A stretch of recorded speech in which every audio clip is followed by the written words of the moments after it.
وبمناسبة شهر رمضان الكريم قراء ومتابعي قلم الناس كتكثر بزاف الطلب على الحلويات، الكاطو، التقيوتات، بزاف ديال الحوايج اللي كيأتوا الطاولة والطبلة المغربية التقليدية.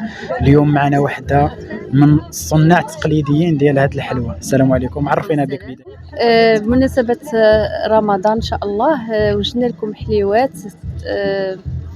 شباكية، كل ما تيخص رمضان عندنا. حنا دابا هادشي تبارك الله كيشهي والحمد لله اللي ماشي رمضان رانا ما صايمينش. بداي لينا حاجة بحاجة، شنو هو أكثر حاجة اللي كتمشى في رمضان؟ عندك السفوف هذه سميتها، عندك لا سميتها خلاص ديالها المهمة في مائدة رمضان. عندك سميتو الشباكية، عندك الحلوى الفلالية حتى هي، عندك عاوتاني هادو بريوات، محينشات، مملحات.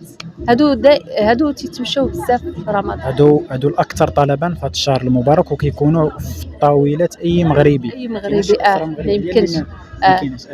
واخا كيفاش واش كتوجدوا هادشي قبل رمضان ولا كتكون الاستعدادات خاصه بشهر رمضان ولا هادشي كيتمشى طول العام؟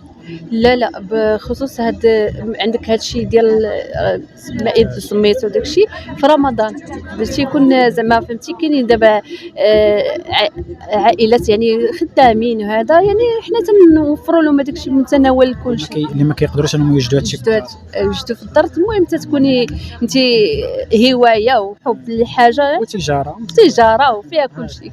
واخا وبالنسبه للكاطو؟ الكاطو ضروري من بعد عاوتاني نكونوا صايمين نهار كامل وتحت الحريره وتحت هذا وتجلس على كويزاتي وتحت هذاك البلاطو. ضروري هذا مهم حتى هو، خصوصا عاوتاني مع النص ديال ان شاء الله راه تيكون عاوتاني استعدادات خاصه. اي مائده مغربيه ضروري تكون عندها الكاطو، ما يمكنش. تبارك الله عليكم، الله يجيب لكم تيسير. كلمه اخيره للمغاربه؟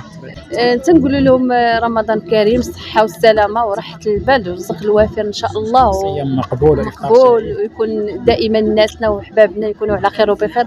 هذا هو اهم حاجه، وشكرا بزاف لكم.